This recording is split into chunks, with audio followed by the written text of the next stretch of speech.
دوسرا ساری رات اگر رات کی کسی پیر میں بھی انسان کی روح پرواز کر جاتی ہے تو اللہ شہداء کے ساتھ اٹھائیں گے، شہداء کے ساتھ اٹھائیں گے۔ اگر صبح نماز کے بعد سورہ یاسین کی تلاوت کر لی تو سارے دن کے کام اللہ، دن کے تمام کاموں کی مشکلات کو اللہ ختم فرما دیں گے۔ اگر جو ہے آیت الکرسی کی رات کو تلاوت کی تو ساری رات بے غم ہو کے اپنے گھر میں سویا رہے، اللہ کے فرشتے اس کے گھر پر پر بچھا کے اس کے گھر کا پہرا دیتے ہیں۔ قرآن بڑی عظیم کتاب ہے، اس لیے اس قرآن کے ساتھ جاری رکھو۔ کافی وقت ہو گیا، بالکل مختصر انداز میں اللہ کے حبیب فرماتے ہیں خیرکم من تعلم القرآن وعلمہ، اس کائنات میں سب سے بہتر وہ ہے جو قرآن مجید کو سیکھے اور سکھائے۔ یہ حدیث سب نے پڑھی ہے۔ اب میں نے جس وقت اس حدیث کو پڑھا، علماء بیٹھے ہوئے ہیں، میں نے پھر جو ہے نظارہ کیا گرد و نواح میں کہ اللہ کے حبیب فرماتے ہیں کہ خیرکم، یہ بہتر ہے۔ ظاہری طور پہ تو ہمیں بہتر نہیں نظر آ رہا، میں نے دیکھا ظاہری طور پہ مجھے بہتر نظر نہیں آیا۔ کیسے نہیں آیا؟ ایک تو وہ ہے کہ جو گھر سے مدرسے میں پڑھنے کے لیے جاتا اور والدین کے پاس ہے، والدین اس کی خدمت کر رہے ہیں، اس کو اچھے کپڑے پہنا رہے ہیں، یہ نہ رہا۔ ایک وہ ہے جو مدرسے میں رہ کے مسافر بچے رہ کے پڑھ رہے ہیں، قرآن مجید حفظ کر رہے، بڑی توجہ کے ساتھ، بالکل مختصر۔ میں نے جس وقت ان بچوں کو دیکھا، کسی کے سر پہ ٹوپی ہے، وہ ٹوپی بھی پھٹی ہوئی ہے، کسی کے کپڑے ہیں تو کپڑے بھی میلے ہیں، کسی نے جوتا پہنا ہوا ہے، جوتا بھی ٹوٹا ہوا ہے، اور کبھی مدرسے میں کوا پی رہا ہے، کبھی سوکھی روٹی کھا رہا ہے۔ مدرسے کے حالات جب ایسے بن جاتے ہیں، آپ کو تو نہیں پتا، ہم مدرسوں کے ساتھ وابستہ ہیں، ہمیں پتا ہے کیا کیا حالات ہوتے ہیں۔ اللہ کے حبیب فرماتے ہیں خیرکم، یہ بہتر ہے۔ اللہ جی بات سمجھ نہیں آ رہی، آپ کے حبیب فرماتے ہیں یہ بہتر ہے، لیکن مجھے تو یہ بہتر نظر نہیں آ رہا۔ اس کی ٹوپی بھی پھٹی ہے، کپڑے بھی پرانے ہیں، جوتا بھی پھٹا ہے، روٹی بھی مانگ مانگ کے کھا رہا ہے، آپ فرماتے ہیں یہ بہتر ہے۔ اللہ فرماتے ہیں ذرا صبر تو کر، اتنی جلدی کیوں کرتا ہے؟ میں نے کہا اللہ جی نہیں، مجھے پتا چلنا چاہیے، 12 گریڈ کا افسر ہے، 14 کا ہے، 16 کا ہے، 20 کا ہے، 22 کا ہے، اس کے پاس گاڑی بھی ہے، اس کے پاس روکت جاکر بھی ہے، اس کی تنخواہ بھی 2 ڈھائی لاکھ ہے، اس کی تنخواہ بھی کچھ نہیں ہے، یہ رات کو جو ہے کبھی کوا پی کے سوتا ہے، کبھی سوکی روٹی کھا رہا ہے۔ اللہ جی آپ فرماتے ہیں بہتر ہے۔ میں چلتا گیا یہاں تک کہ میری آنکھ بند ہو گئی، قبر کی پاتال میں چلا گیا، میدان حشر برپا ہو گیا، نفسا نفسی کا عالم ہو گیا۔ اللہ جی حافظ قرآن کو بلاتے ہیں، کون حافظ قرآن؟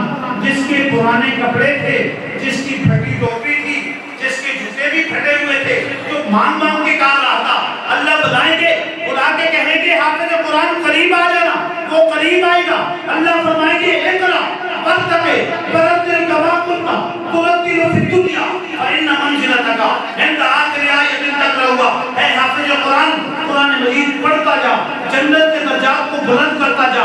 اب حافظ قرآن پڑھ رہا ہے، اللہ سے پوچھتا ہے اللہ جی میرا مقام کہاں ہے؟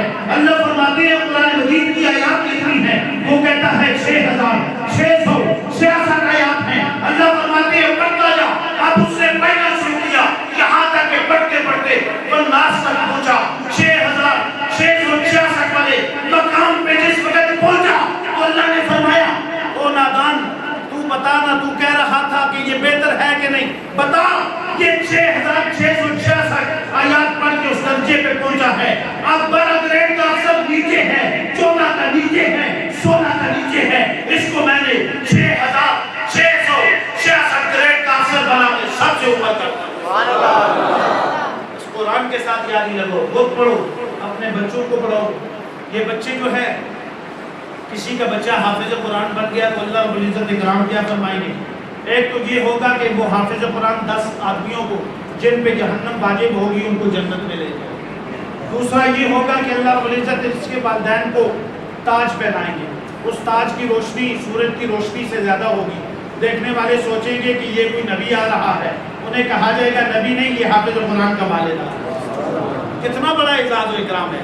اس لیے گزارش ہے آپ اپنے بچوں کو انشاءاللہ قرآن کی تعلیم سے روشناس کرائیں گے نا جی انشاءاللہ. ویسے بھی سکول بند ہو رہی ہیں. ابھی تو ڈرامہ لگا ہو، ایک دن ہو ایک دن نہ ہو، کبھی 6 مہینے بند، کبھی سال بند. قرآن کی تعلیم کبھی بند نہیں ہوتی، کیونکہ نبی کریم صلی اللہ علیہ وسلم نے فرمایا ماں کی گود سے قبر کی گود تک علم حاصل کرو. کون سا؟ یہ قرآن والا. اس کو کوئی روکنے والا نہیں، کوئی مائی کا لال ایسا نہیں آیا. قرآن مجید میں اللہ نے بار بار چیلنج دیے، قل فاتوا بسورۃ مثلہ، اگر قرآن کا مقابلہ کر سکتے ہو تو اس کی مثل ایک سورت لے آؤ. کبھی فرمایا کہ قل فاتوا بعشر سور مثلہ، اس کی مثل 10 صورتیں لے آؤ. آج تک کوئی مائی کا لال نہیں آ سکا اور قیامت کی صبح تک نہیں آ سکے گا. اس لیے اپنے بچوں کو بھی قرآن کی طرف لے کے آؤ، مدارس کی طرف لے کے آؤ، مساجد کی طرف لے کے آؤ، خود بھی قرآن کے ساتھ یاری لگاؤ. یقین جانو رب تعالیٰ عزتیں اور رفعتیں عطا کرے گا. ان اللہ یرفع بہذا الکتاب اقواما ویضع بہ آخرین. اللہ اس کلام پاک کے ذریعے بہت بلند مرتبہ عطا کرتے ہیں اور اسی کے ذریعے اللہ ذلیل و خوار بھی کرتے ہیں. بلند مرتبہ اسے ملتا ہے جو اس کلام کو سینے سے لگاتا ہے، ذلیل و خوار اسے کیا جاتا ہے جو قرآن کے ساتھ اور قرآن والوں کے ساتھ نفرتیں کرتا ہے. اس لیے عزتیں قرآن مجید میں ہیں. نبی کریم صلی اللہ علیہ وسلم پہ قرآن نازل ہوا، قرآن نازل ہوا تو نبی کریم صلی اللہ علیہ وسلم کی بارگاہ میں حضرت ابوبکر اپنے قبیلے کو چھوڑ گئے. نبی کریم صلی اللہ علیہ وسلم کی درسگاہ میں آ کے قرآن سیکھنے لگ گئے تو کیا مقام ملا؟ ابو بکر کو صدیق اکبر بنا دیا گیا. اسی طرح حضرت عمر رضی اللہ تعالیٰ عنہ اپنے قبیلے کو چھوڑ کر رسول اللہ کے دربار میں قرآن سیکھنے کے لیے آئے تو اللہ نے فاروق اعظم بنا دیا. حضرت عثمان قرآن سیکھنے کے لیے آئے، اللہ نے ذوالنورین بنا دیا. حضرت علی قرآن سیکھنے کے لیے آئے، اللہ نے شیر خدا بنا دیا. آؤ ذرا دیکھتے ہیں حبشہ سے چل کے آنے والا بلال، لمبے لمبے موٹے موٹے ہونٹوں والا، رنگ بھی سیاہ ہے، دنیا بھی نہیں جانتی ہے. حبشہ کو چھوڑ کے رسول اللہ کے قدموں میں آ کے قرآن سیکھتا ہے، چلتا اس زمین پر ہے قدموں کی آڑ، جنت میں سنا جائے. اس لیے اس قرآن کے ساتھ یاری لگاؤ گے نہیں انشاءاللہ. جو کچھ سنا سنایا اللہ اپنی بارگاہ میں قبول و منظور فرمائے اور اس پر عمل پیرا ہونے کی توفیق.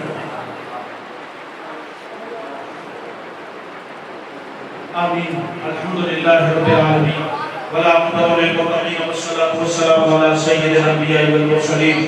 ربنا ظلمنا انفسنا وان لم تغفر لنا وترحمنا لنکونن من الخاسرین. یا اللہ ہمارے سننے سنانے کو اپنی بارگاہ میں قبول و منظور فرما. اللہ یہ جو نماز تراویح کے اندر قرآن مجید کی تلاوت ہوئی ہے اس کو اپنی بارگاہ میں قبول فرما. اللہ سننے سنانے والوں کو جزائے خیر عطا فرما. اللہ اس قرآن کو ہمارے لیے باعث شفاعت بنا. اللہ اس قرآن مجید کے ساتھ یاری لگانے کی توفیق عطا فرما.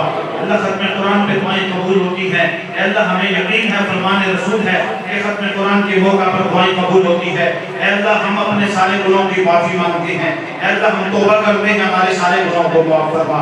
اے اللہ چھوٹے بڑے کو معاف فرما، صغیرہ کبیرہ معاف فرما، ذری باطنی معاف فرما، اجتماعی انفرادی معاف فرما.